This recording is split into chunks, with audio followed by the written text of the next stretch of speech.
Welcome to another edition of Tanya Talks. Today we are joined by three lovely guests, Haley Martineau-Deans and Lisa and Sean Gonzalez. We are here to discuss what it is like to raise kids in the competitive arena of sports. It is a topic that is dear to me, like many topics, having children that have competed at high levels in a particular sport. And I just thought it was very interesting to discuss and really understand what goes in behind the scenes, what goes on behind the scenes when we are going through and seeing the end results of what our kids are achieving, but what really it takes and what happens behind the scenes. So welcome Sean, Lisa, and Haley to the show today. Thank you for being a guest on the show. Thank you. Thank you. Thanks for having us. Yeah, so it's going to be fun and exciting. So I just really want to take a moment just to, before we get started in our show today, I just wanted to take a moment just to celebrate and thank you guys for just being so instrumental in my life and just being just really key with my family, my children, and helping us. Haley is the founder and CEO of Can USA Study, canusastudy.com for you guys to go check it out. Wishing they would have told me. And Haley has two children of her own that are in the US that have received scholarships. And she was very instrumental in just really spreading the word and letting everybody know all the things that she wished she knew and sharing that valuable information with us, and was very instrumental and key to the success of my children being able to be where they're at today. So Haley, thank you. canusastudy.com. Sean and Lisa also gonzalezhomes.com. And I would like to just recognize the fact that you guys may be realtors and I might be going out there selling homes, but you give back to the community in ways that are just, unheard of these days, where you put aside your time, your money, your efforts, and everything to make sure that every kid is getting ahead, every kid's successful, and every kid you embrace as your own. So please support businesses like this that are really pushing our kids forward to achieve personal success. All right. So we do have the gym club that my kids belong to personally, TriStar Gymnastics Club, is going through the hardships at this moment during our COVID pandemic times. Please go to GoFundMe.com, search Save TriStar Gymnastics.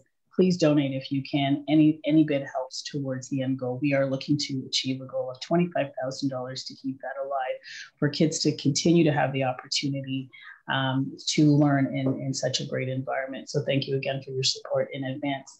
All right, so now that I've got that out of the way, let's get started. So I guess the real question becomes the starting point of why we choose to put our kids in a competitive sport. And Haley, I'm just going to start with you, if you're okay with that, just to ask that question. Why did you choose to put your kids in a competitive sport? Well, the initial decision was almost organic. Both my husband and I come from an athletic background, and being from the Caribbean, sports and athletics are a big part of your everyday life. But right after that, after you take I did it, my parents did it, my family did it. I don't think a lot of people realize that through athletics, you have the most amazing and instrumental life lessons. There are things that you learn, and the higher level of competitiveness that you undertake, those life lessons are, I would say, fundamental for success. Aside from the main lesson of connecting the dots between hard work and effort and commitment, connecting that to success. I mean, that's the biggest lesson, but there are other things, like motivational strategies, goal setting strategies, conflict resolutions, time management, all of those things that you learn those things at a much more accelerated rate through competitive sports. And the higher the level, the stronger the lesson. So I think from our perspective, myself and my husband, I think it sets you up for success, and it teaches you those lessons that, move from athletics to life. And, it's amazing. Right. So, right. It's funny because when you're saying that, the humor in me says, No, I chose the sport so that they would raise my kids so that my job will be easier so that I just sit back and relax, right? That's the human. Tell me when that happened. Right, really. So, yeah, so you pretty much knew right off the bat that this was it, because this is you and your husband obviously saw the benefits that it did for you guys. And it was important to be able to give your children the chance to be able to have the same thing you and your husband did. Absolutely. So, nice. And Sean and Lisa, like, what made you guys decide? So who's up? You or me, boss? At least they know who the boss is, right? Go ahead. So, I mean, Haley, ditto. It's a very similar story. My parents, West Indian, both athletes. I grew up, from my earliest memory, I was involved in some kind of sport. So it was very natural. It was a no-brainer, really. I didn't even think about it. I thought, let's throw them in everything. Swimming, soccer, what else did we try? Hockey, baseball, gymnastics, of course. Let's try everything. We want them to meet all kinds of new people from different walks of life. We want them to experience good and bad things through sport. And it was very natural. It wasn't even a thought. As soon as they were old enough to put one foot in front of the other, and in some cases, they weren't even able to do that. We thought, let's throw them in sports. And in reflection, years later, I have to look back and think why I did it. But it was just, we have to try it. I just know through my experiences, there's nothing else that could have given me the life lessons, very much like Haley said. There's nothing that could have compared and taught me the things that I've learned at such a young age. Can't learn it on the playground. Can't learn it in school. You're not going to learn it in your house. So it was just kind of a no-brainer, right? And I think the society and the community we live in, we get hung up in our own little silos, right? We, especially our kids, right? They'll be on this call right now like this, right? On their phone. And I wanted to get them out. And I wanted to bring them out of their shell as well. So, yeah, in a nutshell, that's why. That's really what it was. And Lisa, you just kind of went aboard and said, okay, whatever. Or did you have any input on that? Well, it's kind of twofold. I didn't grow up in that competitive sport world. I have no brothers, so it wasn't like my parents came from Jamaica. They weren't really, kind of in tune to the lifestyle here and the sport here. I started doing gymnastics when I was young, and there was an opportunity that came by my door when I think I was in grade 4, so I was pretty little. I remember it vividly, and I don't really know what transpired or where I could have been in gymnastics had we followed that path. And that for me is a personal thing that I've kind of is sitting in the back of my mind. It's not that I'm expecting any of my kids to live out my dream, but at the very least, I want to make sure that we've crossed all the T's and dotted all the I's and given them all the opportunities that were available to us within our means, to give them the opportunity that they want, so that they never look back like me and think, I wonder if I had just made that phone call. What if I had pushed my parents a little harder to say, hey, what if I had done this? I don't want to have any of my kids look back and do that. So that's kind of my piece. But then, when I met Sean, we were in high school. He was big baseball player at the time. He was pursuing his own dream. He was on his way to a scholarship to the States, and I grew right into that. And I, learned sport through him. So it became very natural that once we had kids, that's what it was going to be. I never played a competitive sport in my life, but you learned very quickly. I learned, and I like it. Everybody knows I like it.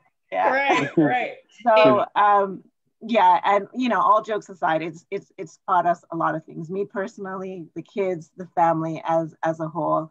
One thing I know for sure, it's a commitment. It's all hands in. Like if you're deciding to go down this road and you're going to do it in a serious way, you're making a big commitment from a lifestyle standpoint, from a family standpoint, financially. I mean, it's all hands in. Yeah. So, yes, absolutely. I'm listening to both of you, like all three of you, and I'm thinking to myself, okay, well, we have on one side of the screen here the athletes who have gone forth and did it, and and then you and I, Lisa, where we haven't done it. And I almost feel like we got proposed to, and we got married and we weren't proposed to. We just said I do without even realizing we said I do, because that's how I felt for me personally with getting my kids into the sport. They started the sport very, very late compared to most kids. They're gymnasts. And I think about, like yourself, I didn't have the opportunities, didn't grow up in sports. I wanted them like Sean in everything.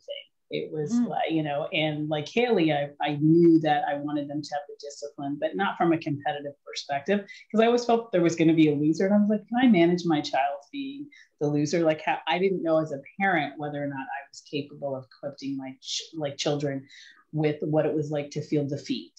Yeah. So I stayed out of the entire competitive arena, but still, like Sean, you said, putting them in everything in order to get them to experience life. And somehow at 9 years old, somehow we ended up at this gym club, and I laugh at our coach all the time because I said, I don't ever remember saying I do to being married to you. Right. Well, we're married. Right. So, and we just kind of, and I think the biggest part was just being open and learning as parents, because I think in the arena we're learning as parents through it. So what are your biggest lessons because I always say that our kids' successes really are an extension of the parents, as you say, Lisa, the commitment. And, it's our own ability to develop our own resilience first before we can give that to our kids. So what are some of the things that do you feel that you learned as parents through this process, parenting your children through this process? I leave it to anybody. I know, like everybody's like, whoa, it is, because there are so many things we learn. Yeah, how to pick just one. Right. For myself, I really found what it was to be the role of a parent in this situation. When I first started out, I would call it just ride the emotion. I'm a very emotional person. So I would ride the emotional roller coaster, as I call it, with my kids. When things were really great, I'd be, yes, this is amazing. And then when something didn't go, I would just echo it. And I realized after some time that all I was doing was just amplifying the ups and the downs. And I don't know how I figured it out, but I realized somewhere that if I let them ride the roller coaster and I was the constant support in there, that I did a better job as a parent, and they managed the ups and downs better. So at some point I realized I wasn't going to ride the roller coaster with them. I was going to be there when they were down. I would remind them of, their abilities and their skills and the positive things. And then when they were at the top, I would just remind them to keep the discipline so that, you could stay in that positive space. So for me, it was not riding the emotional roller coaster with them, but being that constant support. I would say that's my biggest learning. And I still do it today outside of sport with them both. Right. And I find that it works better. And that's the transferable skill, right? Like all of a sudden I'm taking that into the other part of the other stage of their life as a parent. Exactly. So that's great. So, and Sean and Lisa, like what? So how long do we have again? I told you guys we could be on the phone for hours. Yeah, there's such a difference between being the athlete and then being the parent. I think a lot of us parents, we over-parent our athletes and our kids in general. For me, one of the biggest lessons was, like Haley, learn to support and learn to step away, and because I coached my son in baseball and hockey. Oh, so you had you were right in it. In it. Like I could reach out when he was upsetting me and grab him. I feel sorry. Yeah, you know, No, I'm kidding. in some ways I do feel sorry for him, because I think I was probably one of those coaches that was a little bit harder on him or didn't give him any attention. Instead, I gave my attention to everybody else because, I've always felt I could coach him on the side, but, Right. He kind of got ignored. But back to the point, I think a lot of us parents, we get too involved. We instead of being the support role, we're in the stands banging on the glass, right? We're the ones yelling at the refs, yelling at the judges. And I think we need to learn to step back and, like Haley, be the support, because we don't understand as parents, these kids are under so much pressure. Mm-hmm. The pressure is, it's incredible. So I think they need to leave the sport and they need to get the support, that they require to build them back up so they can come back with confidence. The other thing that I've learned is the mental side of sports, and the anxiety, the pressure, and that, there's a real, I guess, vulnerability with these kids, and it gets exposed through sports. And if they're not supported, if they're not coached in that arena, it could have some pretty bad and lifelong effects. Mm-hmm. So I've learned that as a parent, more than even as an athlete now, that the mental side of competitive sports needs to be nurtured. They need to be coached more in that arena, I think, than on the skills. Let me put it this way: in hockey, we're a hockey country. Most parents are hockey crazy here. We have our kids up at 4 a.m. to go practice. They practice on lunch. They practice on recess. They practice after school. Right. We spend all that money on skills, developing skating, shooting, all that stuff, but we don't spend any money on developing their mental, yes. Right? How do you deal with the failure? How do you deal with, when it's down to the last minute of the game and the coach is handpicking kids and your kid is never the one that he's picked? Mm. Sometimes when they get in the car, that's crushing for a parent. Of course. That's why I chose an individual sport. Yeah. Because I think I would lose my mind. And I'm just like, this is the transparency of it. Why parents get crazy? Why? Because it's not about the sport at that moment. You feel personally attacked with your child, right? 100%. And all of a sudden you're jumping in and I'm like, what are you talking about? No, I would. Yeah. Little Johnny is the best. Right. So for all that, that's why I chose the individual sport. Yeah. Gymnastics is in a different world. Like, I still am the biggest rookie when it comes to that sport. I just go and I clap, yay, right? But I know nothing. But what I have learned, I have nothing but respect for those young ladies and those coaches, because it is probably the hardest sport to be involved with. I call it the unforgiving sport. Yeah. Oh. But anyway, back on track. On track. I think the two things I've learned is how to step away and just be the parent, and then how to nurture and coach the mental side of my children, mm-hmm. right, through sport. And Lisa, what's your experience been like? Again, she takes a deep breath. Not coming from like being an athlete myself, like Haley and Sean. I guess, I was going along for the ride, and at the beginning, it's just so exciting. And I mean, I get such great joy watching my children do whatever they want. Like I'm actually disturbed if I can't be at all of my children's things at all times. And I've been known to travel from one side of the city to the other, literally finding ways to like make things work. But anyways, I think the biggest thing that I've learned is that while it started out as fun, it does become work. Yes. And it is a ton of sacrifice that these kids make. And sometimes I really have to step back and worry and wonder and question whether the sacrifices were made in the right way. Because I've seen, you know, I'll use my daughter as an example, because gymnastics is just such a demanding sport of your time, that she's missed out on some of the really wonderful things of growing up in elementary school. You know, she barely saw a recess. She was never there for lunch. Making meaningful relationships was very difficult for her. She just missed out on a lot of things. And while, you know, it may be heavily stacked on the gymnastics side, I am yet to, the jury's still out for me on whether some of those things that she's missed was worth it.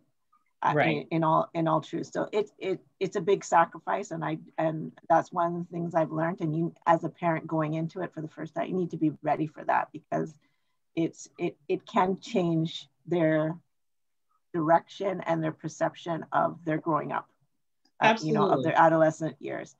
That would probably be the biggest thing. And then I think really, other than that, it's just time management. So, you know, it's like I make the joke that I'm, you know, on a ticking time bomb. Like every minute of my day is accounted for. And if I didn't calibrate properly, somebody's getting left somewhere. Right. So, right. you know, it's a real assignment on time management. Right. So those are the things I've learned, that like going into it, I had no idea. It was like, oh yeah, this is gonna be great. But it's so much more than that as you move along. Right. Well, and it also kind of creeps up on you too. Like you start at every sport starts out where it's just like one day a week, couple of hours, 2 days a week, another couple of hours. And then before you know it, these children are this is a job.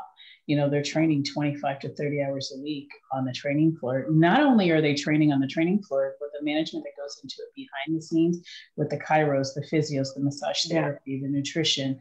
So you're constantly having to move through all those parts. Plus they've got schoolwork. And so you're right, they miss out on that social piece of it, because they have to be on and self-managing.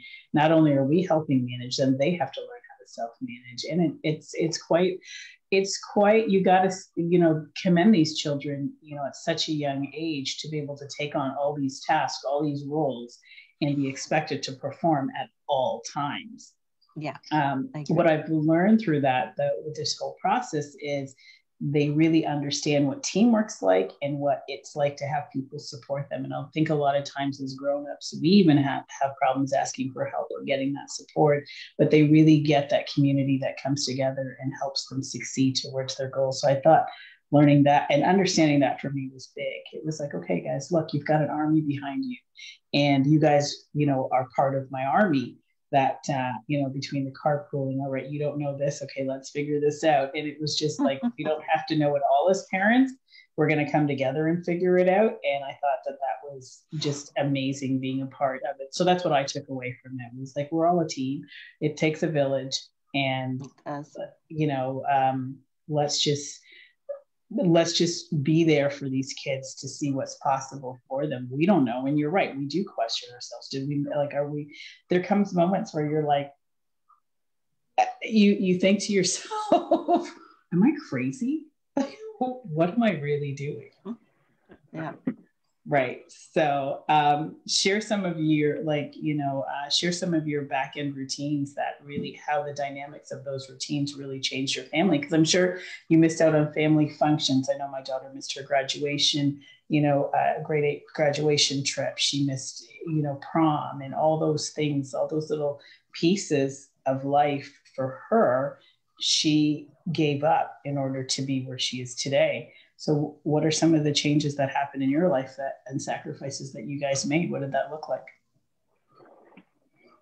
Well, for me, I think, as a female working full-time outside of the home in a senior level role within an organization like Microsoft or SAP, I had to get really creative about the arrangement with my employer. As soon as, you know, you mentioned, Tanya, that, you know, the hours start to pile up, and then somebody says, okay, they're training in, you know, in the day and they need to be there at 12, and I'm working at Yonge and York Mills in Toronto.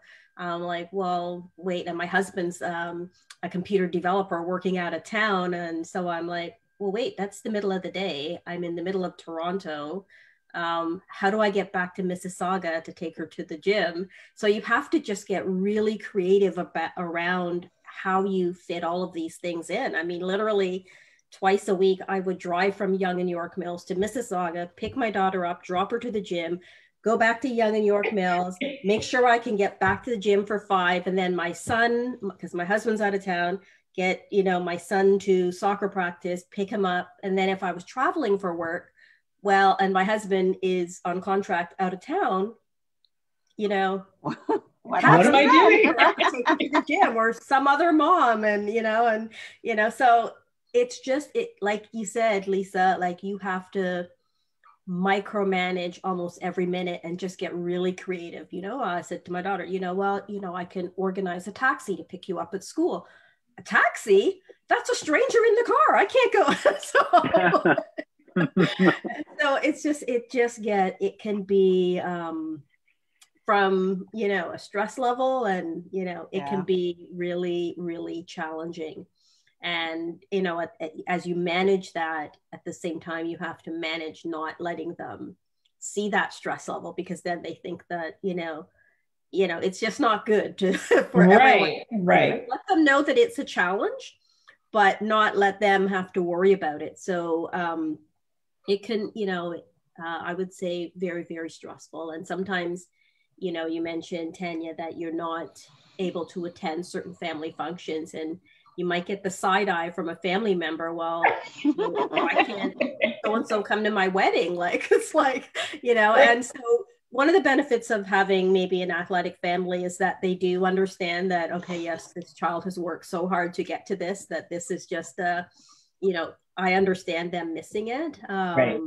But yeah, it can definitely be a challenge. How do you make everything work? And I think, you know, you just have to get creative. You have to rely on, you know, another gym mom, another soccer mom or dad to, you know, pick up or drive. You have to hire someone to drive, right? Right. Forth. And yeah, some of it doesn't come cheap, but. Well, I was going to say, you almost need 5 jobs, one for the gas, one for the, you know, the food. Like, it's almost like you need all these, because it does, when you get to a certain level, the expenses that come with it are not just about your fees to train. It is about everything else that goes with it. And especially, go ahead. I was going to say, when my daughter went away to school, like, you don't even realize it. So she went to school in the US, and I was still driving my son back and forth, but I saved $200 a month in gas. Oh. And I had no idea that I was actually, you know, like you said, you add up the cost of training, you know, the travel, the hotels, but I never thought I was spending $200 a month in gas just to get her to gym. Right. Wow. So it's there's a financial commitment, there's the time commitment, there's relying on family and friends commitment to help it, you know, help you through it. But it's absolutely a challenge. But I would say there are ways. And I'm, you know, my children are a little bit older, so I'm at that stage now where you know, you guys were, where you're like, you question yourself, is this worth it? Why am I doing this? And now I'm actually seeing the fruits of the labor, you know. Right. I see at the end of the, you know, my daughter is, you know, now a lawyer in Chicago working for a, you know, good law firm. And so I see that all of the things that happened brought her to this point with her hard work and, you know, our effort. And I'm starting to see, and, you know, it's good, because I'll tell you, when you get further down the road, you'll probably look back and you'll say, yeah, it was all worth it. And it doesn't seem like much now. I kind of question how we did it, but. Well, it's interesting because you said you're seeing the results later on, and it here's what I say to people, because I have 2 children on 2 opposite ends of the spectrum, where, you know, they both ended at the same time as in terms of retiring from the same gym club at the same time. However, one went on to get a scholarship and one retired. So you invest all this time and the resources. And, you know, somebody said, would you do it over again with a child that didn't go for the scholarship? And I said, absolutely, I will. Because those transferable skills that she has for the rest of her life, she has. They're things that I would have never been able to teach her that the sport gave her. So to me, it was never about when it started, the light bulb started to go off for me, because people were like, you could take all that money and put it away and you could put them through university. And I said, yeah, but then they'll miss out on all these little nuggets, these valuable pieces that I'll never be able to teach her. So yes, I would do it all over again. Right. So Sean, Lisa. Lisa, go ahead. You go first this time. What the sports taught me. Yeah. Some of the challenges the challenges that you faced within the sport. I think one of the biggest things that come to mind is having 3 kids, and them going through competitive sport at different times. So trying to divide yourself equally amongst the 3 and giving them the same amount of attention is very difficult, because yes. My eldest one was right into it when the youngest one was little. So you were spending an unbalanced amount of time focused on that one, and the little one, didn't have many things going on at the time. So it's trying to negotiate how you balance your time with each child who requires a different set of needs. That's a big one. Yeah. Other than that, I didn't want to miss anything, period. I didn't want to miss the warm up, the this, the that, nothing. I needed to be there. I wanted to see it all. I wanted to experience it all, which meant taking everybody to the rink, to the diamond, to the gymnastics competition, whether they liked it or not. Right. And when they were younger, that wasn't such a big deal. But as they got older, that became more of a contentious point. But we took them anyway, because the thing was, you're going there to support your brother or your sister or whatever it is. And I've dragged your sister around for the last 2 years to every arena. So you're going to show up. And right. You're going to cheer and you're going to be happy. Right. Right. So, but it keeps the family unit together, though. You realize that does. In the competitive sport world, that's one thing I took away was, wow, our family was number one, able to travel and go places that we would have never chosen to go before. Yeah. In addition to that, it kept our family together. I don't know what point you made, Sean, but I have somebody writing in saying, good point, Sean. So I don't know how far back we go. Haley, you planted the right seeds. Good for you. And congratulations for your daughter. Hard work will never be wasted.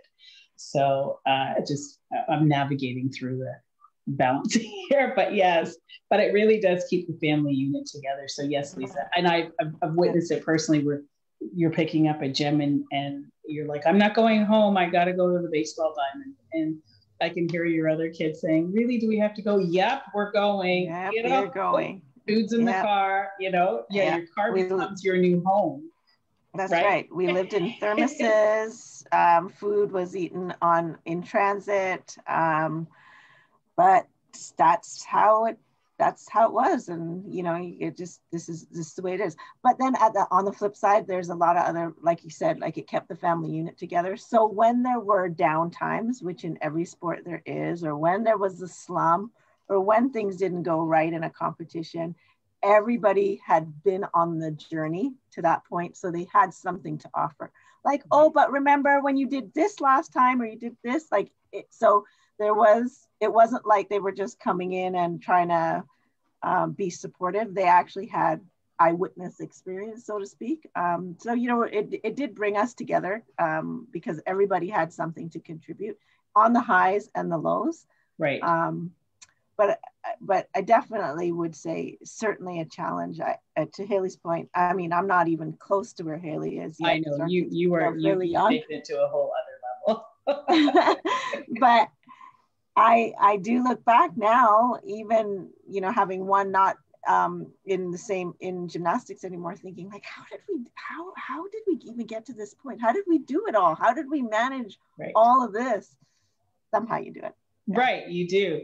So let's touch upon another point that we talk about, and this is the part that it happens with it doesn't even have to be a high level sport. It just gets intensified, I feel, with a high level sport. How did the relationship with it must have been challenging to maintain a healthy relationship with your kids in moments when you knew they weren't performing to their best, or, in moments where, how did you guys balance that? Like what was the relationship with your children during those times? Haley smiles really, really bright. Like, what? What do you mean? We had a great relationship. I have a little story of, when something happens to you when you're a child and you're like, I'm never going to do that. So right. Oh, yeah. My lesson is I'm going to be the opposite of what my parents did. So I think we all have a West Indian background. So, coming from the Caribbean, there's no shortage of opinions, and West Indian people very tough. I did gymnastics, and I remember I was having like a great year. I was winning. My mom came to me. She loved it. And then I had a really bad meet. And she said to me, I can't believe, I'm not going to do the accent, but she said she couldn't believe that I would embarrass her like that at that meet. Like, I didn't win. I fell off beam. I fell off bars, whatever. And I thought, I'm never going to tell my child that I've embarrassed them so much. And so anyways, it's definitely in those moments you literally have to take your step back, and you have to be the person that helps them and reminds them of who they are and what their capabilities are, and also make sure that that's not the point that they decide that things are low and they want to, leave the sport. My husband had a rule. It was like, it's a 1-year commitment. You commit for the year, and within that year, you stay in the sport or the season, and that's your commitment. So you don't quit halfway through. You don't decide partway through that year. And then each year we would sit down and we would decide if you were still in it for the next year. He always said that, just because you have talent in an area doesn't mean you have to do that, right? You could be talented in something, but it doesn't mean that you want to, put forth a commitment to, to continue to do that. So each year, we would sit down and say, still want to do gymnastics, still want to play soccer, and if they made the commitment, you're in it for the year or the season, and you went through that season and you didn't quit. So that was the arrangement, and it kind of built on, helping them manage through adversity, that you just don't quit after you've made a commitment. So that was right. When you said that, when you talked about the embarrassment, I think that in the very beginning, transparency, in the very beginning of starting out in the sport, not knowing anything about competitive sports, because Lisa and I, we didn't come from it. And it was, okay, well, starting out, the starting blocks where you're teaching them how to compete against somebody else. And then the realization that, no, you're competing against yourself. And then the crossover to that was not being defined by the sport, but being defined by who they were becoming through the sport. I think it was my own maturity as a parent, and letting them know that no matter what happened, that they were unconditionally loved, not based on their performance, but who they're becoming as a person. So that was my maturity level through it. And when I started to understand that, it changed the game of how our relationship was together, because in the beginning, in teaching them how to be competitive against others really was crippling, because it was comparing them to other individuals. And when that light bulb went off to me, their performance actually skyrocketed, because it was no longer about anybody else. My parents still loved me. There was no identity attached to it. There was no expectation except to push me along to be my personal best. And, I've had the opportunity to speak to Lisa and Sean's children, and that's really what I work to drive home is, This is about you. This is, and I call them, we're their workers. So I said, enroll us all, enlist us all, tell us what you need. Because even as grown-ups, we don't know what we want and need, but if we can teach them, you know, so I'm sure your children have enrolled you and started to be the boss in their Yeah. You know, so what if, I was going to say, the reality is, I think for my children, and it part of it is understanding your children. My children put more pressure on themselves than we could ever possibly put on them. So part of, you know, as you said, is letting them understand or trying to decode why they put so much pressure on themselves. Yes. And reassure them that everything, you build small goals, you do certain things, and you shouldn't expect or put so much pressure on yourself. So it's understanding. So I don't think I could ever put as much pressure on either of my children or my husband on them as much as they put on themselves. And some of that is, as roles as parent, is to try and, ask them why. And then maybe, through conversation, they realize that maybe they have put too much pressure. The expectations are set too high, and they manage those themselves. So. Right. Absolutely. And what about you guys, Sean and Lisa? So Haley hit it right on the head. Right. And I guess the question was, how do we manage when they're not performing, right? And the low points. So I got a little story for you. As I mentioned, I coached my son in both baseball and hockey. And not too long ago, he played a baseball game. We're in a tournament. Stop laughing. All right, we're not laughing. I'm looking at Lisa. She knows where it's going. So played a game. Tight game, big tournament, a guy throws a ball to my son, and it's a no-brainer. It's a play he made when he was 4 years old. Hits his glove, drops out. And everybody in the stands and everybody in the stadium knew, oh my God, this is major, right? I'm in the dugout, he walks in, and I didn't even look at him because I'm fighting in myself not to say something, and trying not to be angry. Anyway, game goes on. We end up losing. We're walking away from the diamond, and I can tell he's mad at me, right? And I just think he's trying to place blame on me, right? So he's just looking at me. And then he says something, and it triggers me. And I said, well, you should have caught the ball. You just should have caught the ball. That's a rookie play and blah, blah, blah, blah. And I started to lose it, right? And he looks at me, and he looks up at me, he goes, Dad, I don't need a captain obvious. I need a coach. And it was like, bam, bam, bam. And then, I said, and you know what? I looked at him, and I was angry still. So I couldn't laugh. Right. But I looked at him and I said, you're right.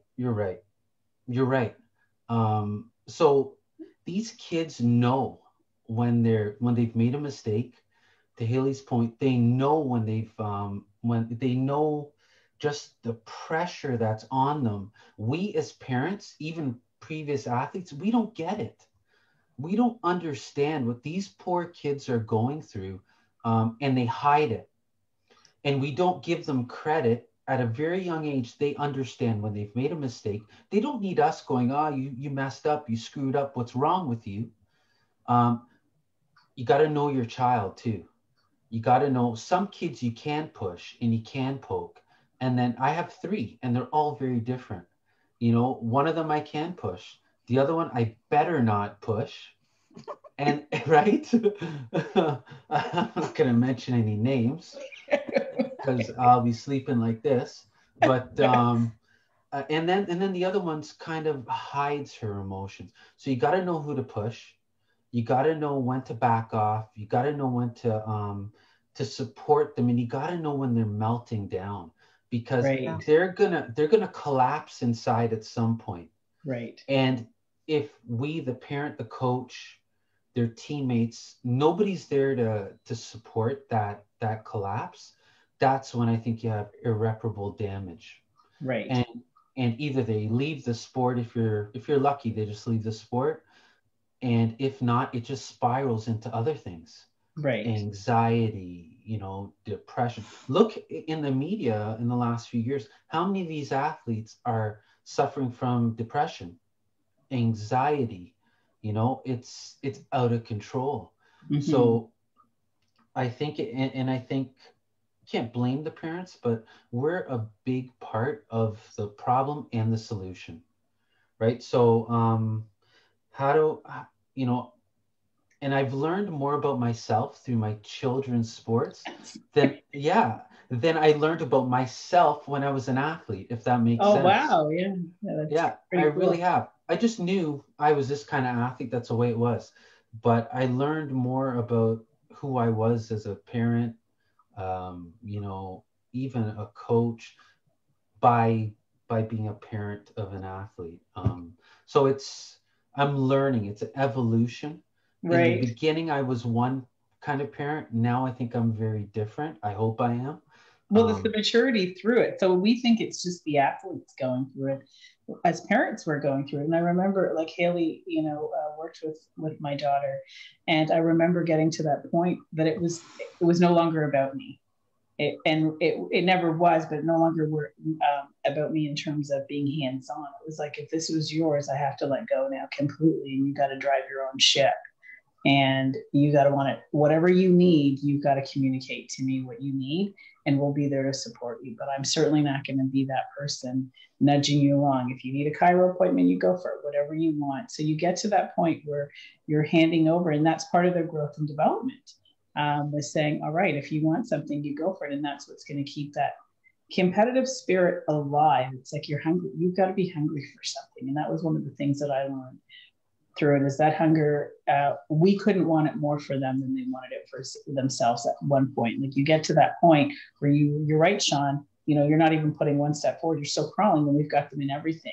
But then there comes that moment where it's like, okay, well, I don't have to guide you anymore. You have to make that decision, and you got to be hungry for it. You got to drive your own ship. But no, when you make that decision, you better be all in, because our family dynamics looks like this.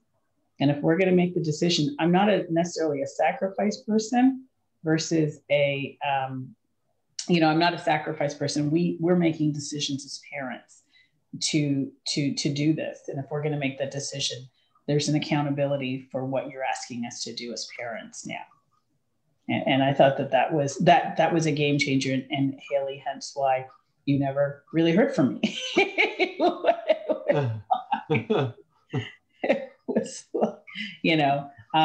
We are nearing the end of the show, and I want to just really give you guys a moment and an opportunity to ask the big question for all those parents out there.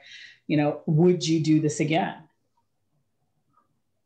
Oh, without a question on my part, absolutely. I think it's the best thing you could possibly do for your children. Nice. Oh yeah, I would 100% do it. I love it. I live in every minute of it. I enjoy every game, every competition. I think there's just so much life lessons. Forget the sport, whether they actually go far in the sport or not. There's just so much to be learned from it that you can take into your everyday life, whether it's your personal life or your business life. But I would absolutely do it again. Nice. And I echo all of your guys' thoughts and sentiments in doing it again. There's so many pieces of this puzzle that this conversation will never, an hour will never capture. And I really wish we had more time to talk about it, because there's so many self-care pieces, and how, even my household had to transform nutritionally for performance and all the rest of that stuff. And, I'd love to have you guys back again, just to really discuss other little pieces of it that I think are so crucial in understanding what it takes to maintain and to keep kids on this platform. I want to continue to send a shout out to you guys, just saying thank you. Anybody looking to advance your kids in the sports arena of, you feel like you want to take your child to the next level or show them or introduce them to their opportunities of studying abroad in the US and wants help to get there, please reach out to Haley at canusastudy.com. Wish they would have told me is her narrative, her message to you, because I know that you're telling me stuff that you wish people had told you and trying to figure it out. And she's really done an excellent job at putting together all the resources and packages to make sure that you're equipped and you don't have to split yourself. I almost get the feeling that we probably would have had to clone Haley into 20 different people to do what she did during that time. So, hats off to you and to Lisa and Sean, GonzalezHome.com. But I just, it is, you guys really, you give everything back, not only just financially, but blood, sweat, and tears, your time. You live, breathe, sleep, eat, are constantly thinking about somebody else's child that you're bringing along the way, not just your own. And, Sean, we know you get very passionate. Extremely passionate, but he cares, and I think that really we've come together. We all know each other, really come together, and building the community and the friendships as parents that you gain for life, and these children gain for life is so important. So yes, guys, please, if you're selling a home, GonzalezHomes.com. You're looking for your kids to get to the next level, this is the person you need to go to at canusa.com. We are searching, we are looking for people to contribute to help keep TriStar Gymnastics alive. You can go to GoFundMe.com once again and search Save TriStar Gymnastics. Every little bit helps. And thank you guys for being here today. I hope all of you guys enjoyed our conversation and gave insight to what goes on behind the scenes of keeping competitive athletes, our children, in the sports arena. So thank you guys again for being with me today. Thank you for being a guest. Happy Friday. Thanks, and enjoy your weekend. Take care. Bye-bye. Thanks, guys. Thank you.